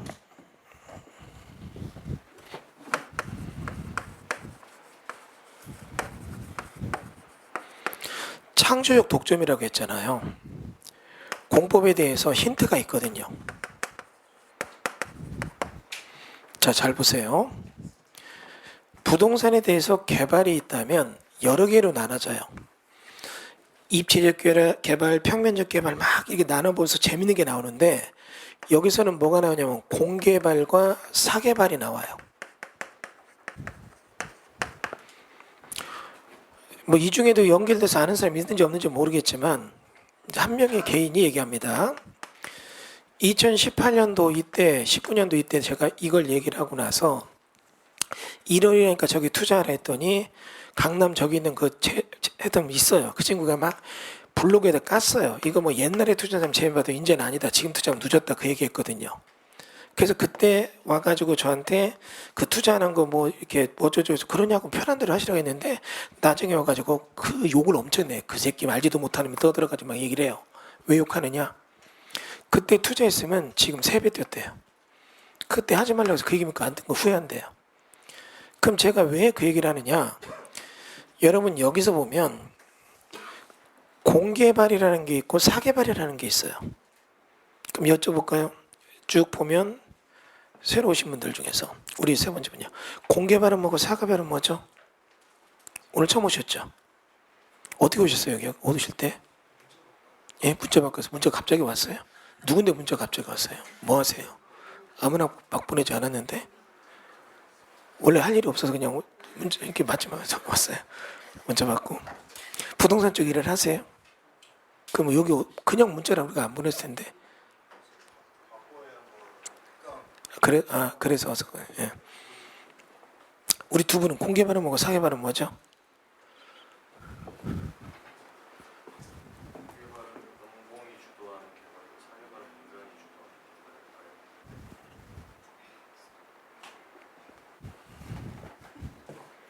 어떻게 생각해요? 공개발은 뭐고 사개발은 뭐죠? 누가 하느냐? 이걸로 따지면 이거는 공용개발과 민영개발이에요. 왜 하느냐? 사업의 목적이 공익적이면 공개발이고 사익적이면 사개발이에요. 그럼 여러분은 기본적으로 공개발과 사개발도 알아야 돼요. 그러나 여러분에게 진짜 필요한 건 뭐냐면 여러분이 지금 공개발을 알긴 알지만 공개발을 위해서 여기 왔다, 사개발을 위해 여기 왔다? 사개발, 사익을 내기 위해서 왔잖아요. 그러면 공익을 내기 위해서 공개발하는 게 뭐냐? 선개발과 면개발이 있어요. 뭐냐? 도시개발 사업, 철도, 도로 사업 이런 것들. 이게 공개발이에요. 다시요. 사익을 위한 사개발은 뭐냐? 입체적 개발과 평면적 개발로 나누면 돼요.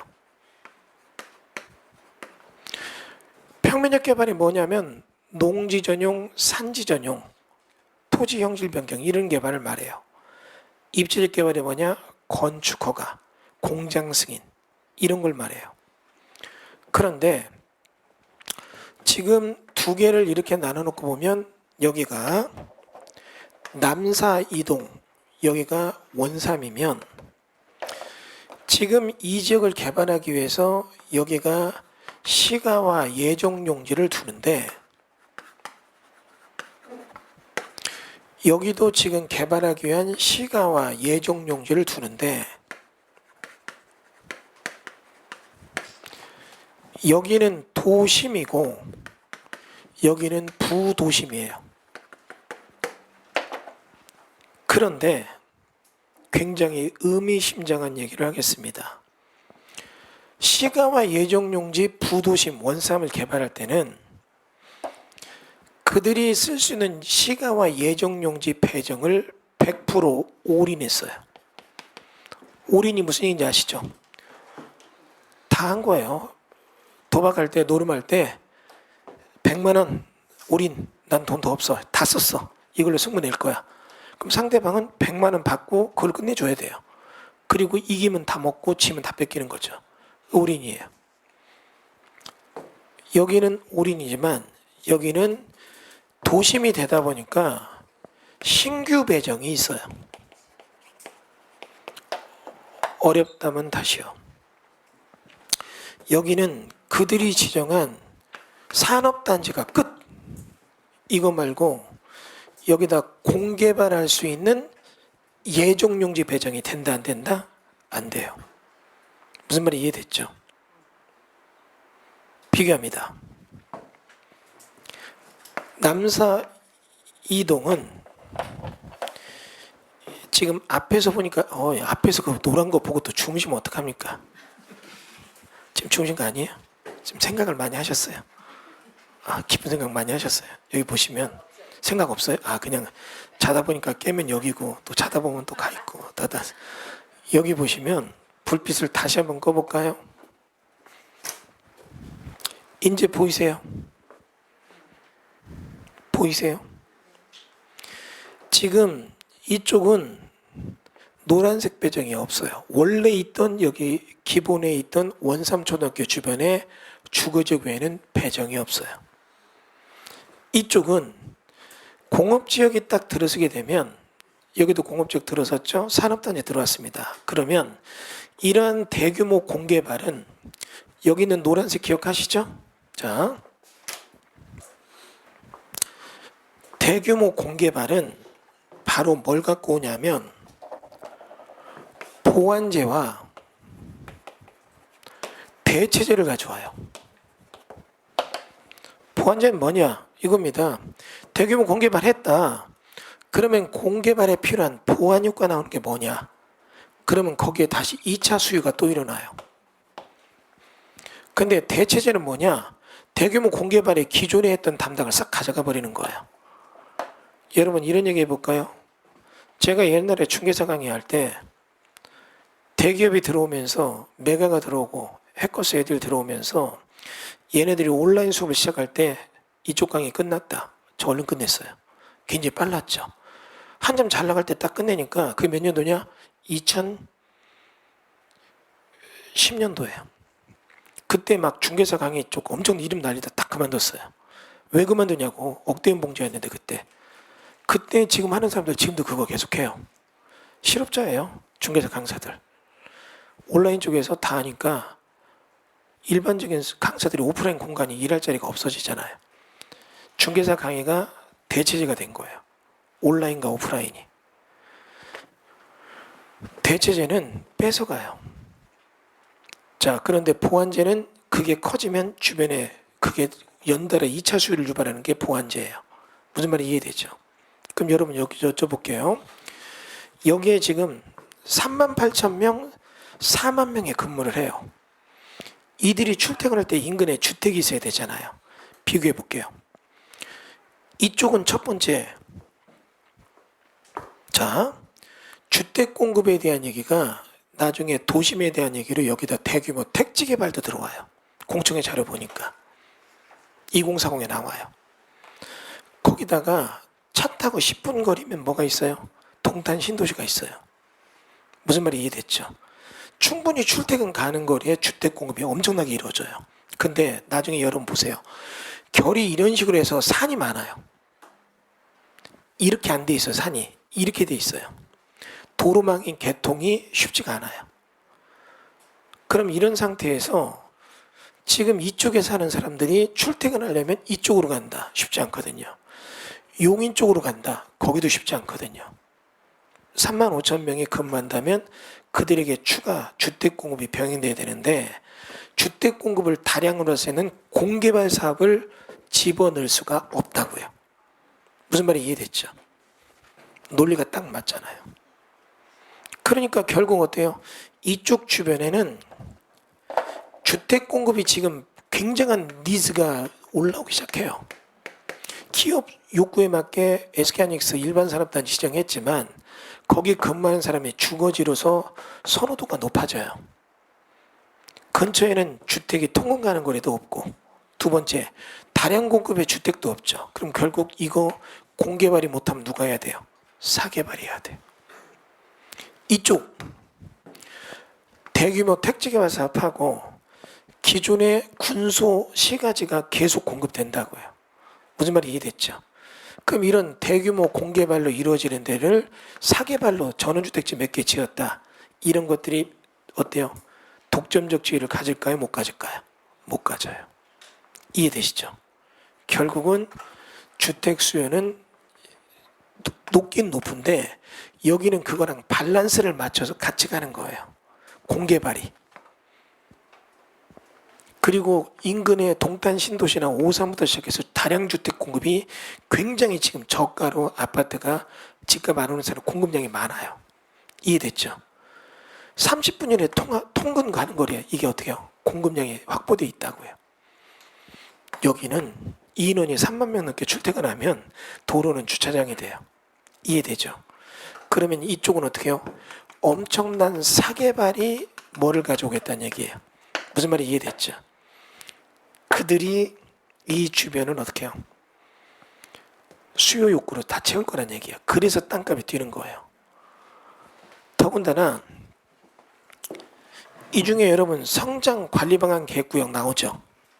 제가 지금 공청회 자료 다는 안 보겠지만 이쪽에는 결국은 뭐라고 되어 있느냐, 여기는 주택 공급을 어떻게 하겠다 얘기가 나오고 이쪽은 주택 공급을 하겠다는 게 아니라 집 지을 수 있는 조성을 한다 이렇게 돼 있어요. 집 지을 수 있는 법규적 행위자는 완화가 나와요. 그게 뭐냐, 이 중에 중개사 자기 있는 분들 성장 관리 방안 계획구역 들어보셨죠? 건폐율 20%가 30% 올라가는 거, 기반시설 깔아주고 그런 쪽으로 해서 주택 공급을 넓히겠다는 얘기고. 그러니까 어떻게 해요? 너희들 집 지을 수 있는 행위자는 완화해주고 기반시설 넣어줄게. 집들은 너희들이 좀 지어봐. 어쩔 수 없어요. 거기를 어떻게 주거지역 못 바꾸고 대규모 공급을 못하니까. 그러면 어떻게 해요? 그냥 관리지역인데 생산관리나 보존관리, 자연녹지 이런 데다 주택 공급을 넓히게 유도해주겠다 이거죠. 그러면 땅값은 여기가 뛸까요? 여기가 뛸까요? 여기가 뛰죠. 이해되시죠? 자, 이제 원점으로 돌아가 봐요. 여러분 창조적 독점이라고 했죠. 제가 경매, 그냥 일반적 경매만 보지 말고 공법을 보라고 했잖아요. 공법을 보면 어디에다 뭘 투자할까 이게 보인다고요. 이걸 알면 이게 창조적 독점이 돼요. 우리 쪽에 있는 분들이 굉장히 오랫동안 이 교육이 지속하고 만족도가 있고 기수마다 인원이 많이 느는 이유가 있어요. 그리고 또 하나 10년 전에 여기서 배운 사람보다 지금 배운 1개월 배운 사람이 나아요. 왜? 계속 업로드가 되니까. 여기서 10년 전 20년 전 배운 사람 나가서도 강의하고 잘해요. 근데 그들한테 배운 분들이 한계를 느끼고 많이 넘어와요. 뭔가 사닥다리 올라가다 끊기는 느낌이래요. 넘어오면 아 다르다 이걸 얘기하니까. 그러면 이제 얘기는 이겁니다. 결국은 이럴 때 사개발이 딱 나오게 될 때 다시 이제 사개발에서 문제가 생겨요. 사개발에 대한 얘기가 딱 나오게 되면 이제 제가 일단 우리가 얘기해 놓은 것 중에 요걸 좀 보여드릴게요. 이런 게 지금 여러 건이 있는데 여기 보면 저희가 요거 1억 4,800 죄송합니다. 1,485만 9천 원짜리가 1억 1,700원에 받았죠. 언제 받았습니까? 22년 5월 6일이죠. 그러면 이 물건이 어떤 물건이냐? 지금 보시면 여기 나오는 요 땅이에요. 임야지만 개발하는 도로 모양의 땅이죠. 보시면 여기 있는 요 땅이에요. 1,700에 받았죠. 22년 5월 달에. 그러면 저희가 매각 결정 받고 우리 회사 받았다는 자료 보여드립니다. 웹에는 제 이런 거 안 올려요. 유튜브에 이런 데 안 올립니다. 이유가 있어요. 이 정보를 우리가 독점적으로 쥐고 있으려고 오신 분들에게는 가르쳐주지만 온라인 등에는 안 띄워요. 그리고 여기 있는 분들한테 이걸 보여드리는 이유는 어차피 볼 때는 감동이지만 여러분 집에 가면서 다 잊어버려요. 그래서 내가 보여드려요. 자신 있게. 독점적으로 가질 수 있으니까. 창조적 독점이 되니까. 그러면 결과 여러분 영수증 받고 뭐 이렇게 돈 냈다는 나오죠? 계약서 잠깐 볼게요. 저희 회사 보배세지 받았죠. 여기 있는 분이 이거 썼는데 8월 26일이죠. 그럼 어때요? 우리가 5월에 받아서 8월 26일은 딱 3개월이죠. 1,700에 받았죠. 얼마에 팔았는지 볼까요? 원래 5,000에 팔기로 했는데 4,500에 팔았어요. 와가지고 울고불고 해가지고. 여러분 1,700 사서 3개월에 4,500은 괜찮죠? 별로예요? 이건 괜찮잖아요? 주식 코인보다 낫지 않아요?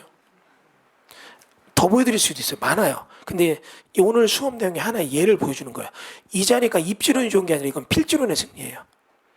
그냥 볼 땐 일반인은 절대 이거 못 받아요. 왜?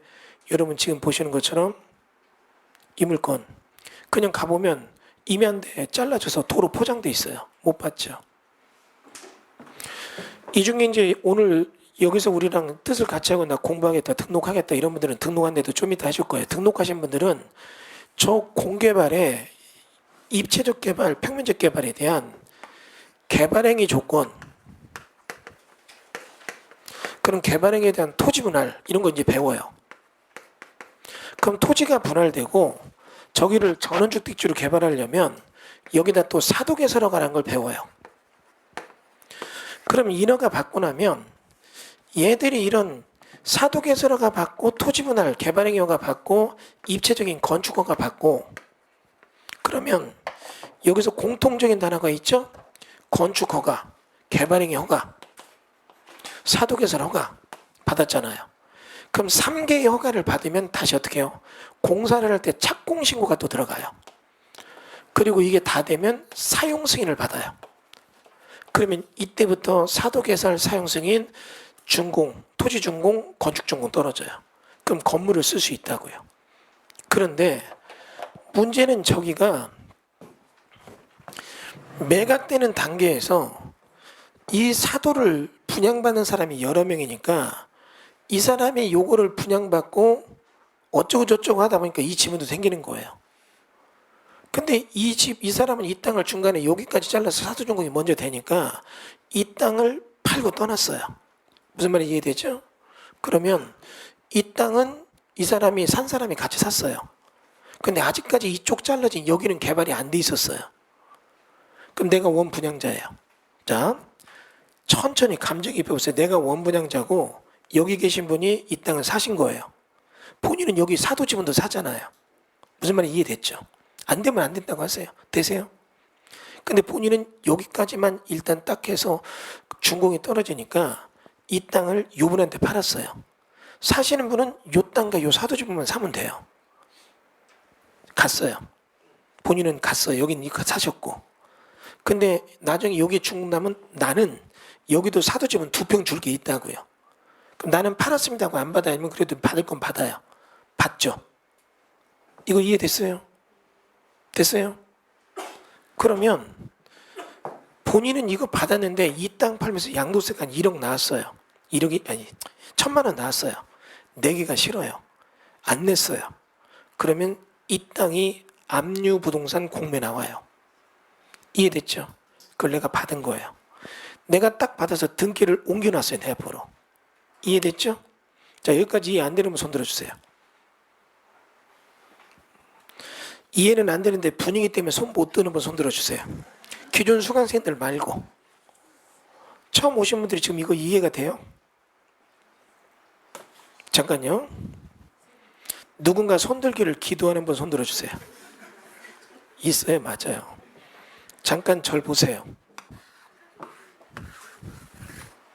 내가 이런 식으로 땅을 분양해서 파는 거예요. 이주영이가 이걸 개발해서 파는데 이런 데가 어디냐면 양평 같은 데도 있었다고요. 근데 잘 보세요. A, B, C, D에게 이걸 팔았어요. 한 번에 다 팔리면 되는데 딱 4개만 팔리면 이렇게 잘라서 사도전공을 내요. 이해됐어요? 그럼 이 사람들은 이걸 샀지만 이 사람들은 여기도 받을 게 있다고요. 그 다음에 이 사람들은 여기를 다 주는 게 아니라 이 사람들도 요도를 받을 게 있다고요. 이해됐죠? 그런 상태에서 B가 이걸 기업에게 팔고 떠났어요. 그러면 B는 요 사도집은 일부랑 요거를 기업에게 팔았어요. 이주영은 나중에 여기가 또 팔리면 요 4명한테 E, F, G, H에게 이걸 줄 때 요 땅에 대해서도 주기한 약속을 이행해야 되잖아요. 누구한테 줘요? B에게 줘요. 기업은 요거랑 요것만 샀으니까. 그러면 B가 여기 사도지분이 생긴 거예요. 이제 이해됐죠? 그럼 얘가 양도세 내면 좋은데 양도세 일부를 안 내요. 왜? 이거 떨구려고. 이게 공매 나왔죠. 저희가 받았죠. 받으니까 딱 우리 보배세식을 받고 나니까 어떤 일이 벌어지느냐? 간단해요. 여기가 사용승인 이제 받아야 되는데 사용승인 받을 때 여기는 사도 소유자 동의가 없으면 사용승인이 안 나요. 이해됐죠? 그러니까 여기서 이 땅을 가진 사람들이 어쩔 수 없이 우리 쪽에 와서 이거를 샀다고요. 이해됐죠? 자, 이제 이 중에 이분이 있어. 오늘 내 공개 특강 들었다. 여기서도 다 배웠다. 저거 찾자. 그렇게 해서 그냥 가실 분들은 잊어버리세요.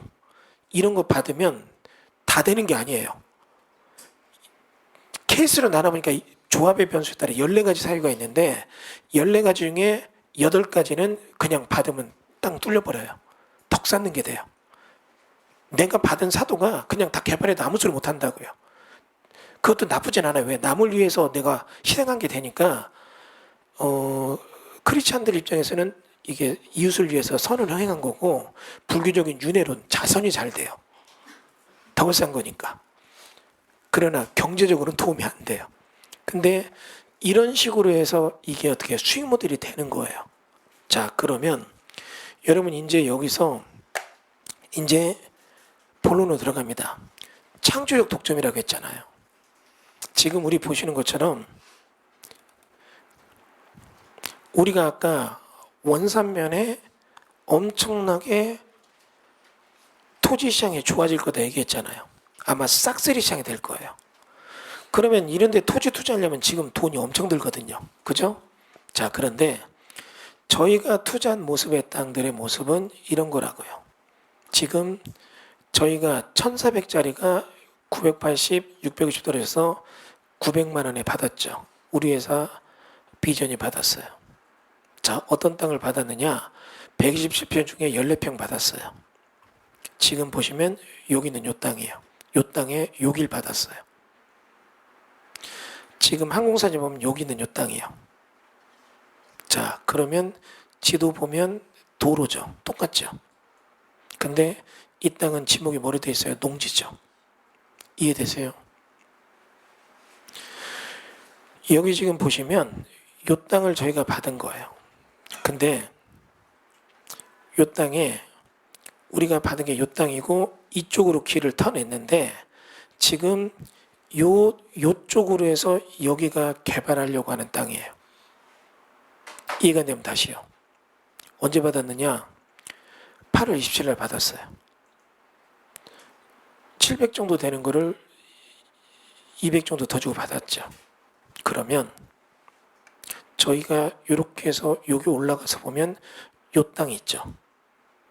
여러분 요 땅도 지금 지적도상으로는 분할은 안 됐지만 용인 원삼 SK하이닉스 4개발이 무지 높은 땅이잖아요. 무슨 이해되시죠? 그러면 요걸 저희가 받았기 때문에 잠깐요. 여기를 타고 올라가서 이쪽 땅을 개발하려면 이쪽 땅 개발하는 주체는 저희 동의서가 없으면 이 땅을 개발할 수가 없어요. 무슨 말인지 이해되시죠? 야, 이 땅 개발하겠어요? 지금 여태까지 얘기했잖아요. SK하이닉스가 들어오면 4개발의 욕구가 무지 높은 데가 여기라고. 짓기만 하면 토지 수요가 높다고요. 이해되세요? 자, 다시 볼게요. 저희가 여기서 도장 안 찍으면 기존에 개발된 집들은 상관없지만 여기 있는 벌크형의 이 땅에다 사도를 내고 개발할 때 우리 동의 없이는 안 된다고요. 뭐 얘기하는지 아시죠? 이해됐어요? 그러면 결국은 우리는 요 내용을 가지고 이제 여러분이 이 땅 업자라고 생각할게요. 분할해서 인허가만 내고 땅을 팔면 엄청나게 돈이 남아요. 근데 비전, 우리 이라이트 비전 뭐 취업서까지 1,000만 원 들었다고 치고 우리 도장 안 찍으면 저쪽이 개발 안 돼요. 무슨 이해되시죠? 여러분이 저쪽 지금 저 정도 땅들을 개발해서 땅값 오를 걸 생각한다면 10억을 번다고 해요. 예를 들면.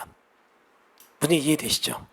그러면 내가 도장 안 찍어주면 그 뒤쪽 땅이 개발이 안 된다고요. 부딪힙니다.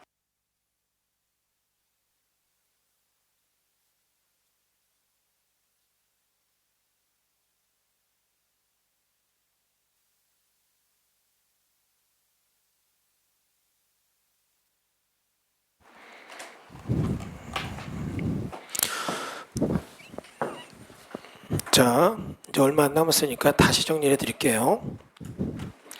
결국은 이 얘기입니다.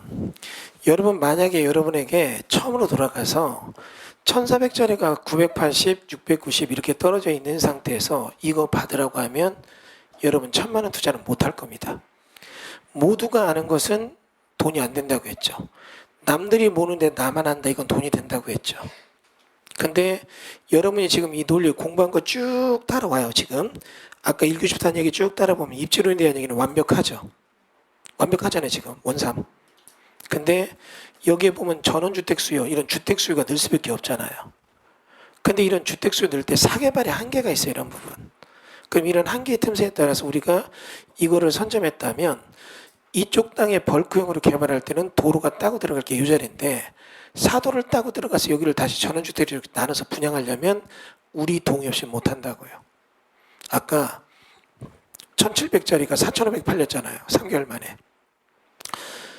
요거는 지금 요쪽은 다 입주가 됐고 이쪽 땅을 누군가 사서 개발하려면 그 사람은 이쪽이랑 보조를 맞춰야 된다고요. 이해되시죠? 얘기 다시 해볼게요. 이 땅을 누군가 사서 쭉 알아보면 이거 촘촘히 알아보면 개발 못하는 거 알아요. 안 사겠죠. 문제 이해되세요? 그럼 이 땅을 무지하게 싸게 자신 있게 사겠다고 나올 사람은 대한민국에 딱 한 명 있어요. 여러분이 지금 앞에서 보는 저요. 그 법인의 대표이사니까. 지금 문제 이해되시죠? 그러면 이런 땅을 말도 안 되게 싸게 사서 이걸 개발한다. 엄청난 수익을 낼 수 있잖아요. 이해되시죠? 그 얘기 지금 하는 거예요. 자, 이제 제가 여기서 공개특강하는 얘기 다 했어요. 여러분에게 꼭 기억하세요. 창조적 독점. 대한민국에서 경매에 대한 강의하는 학원 중에서 이 부동산 경매를 공법이랑 접목해서 여기까지 할 수 있는 학원이 있으면 나와보라고 하세요. 없어요. 웬만큼 뭐 한다 하는 분들 가보면 다 여기 거쳐간 사람들이에요. 이제 과거는 숨기죠. 나도 그런 얘기 안 해요. 왜? 그들은 자기가 원조라고 해야 되니까 존중해줘요. 하지만 그들이 너무 많은 과유불급의 현상이 나와요. 자기가 대단한 것처럼 얘기했다 꼭 사고 나거든요. 근데 물론 우리 쪽도 완벽하진 않아요. 그 완벽하지 않다는 얘기는 반증이죠. 제가 끝까지 노력한다는 얘기. 완벽하면 노력 안 할 거 아니에요. 계속 노력하니까 이론 쪽의 얘기를 만들어내는 거예요. 이해되시죠? 이제 여러분에게 자 이제 지금 기존에 수업 듣는 분들은 좀 앉아 계셔도 되고 나가셔도 되고 새로 오신 분들은 좀 나눠주시겠어요?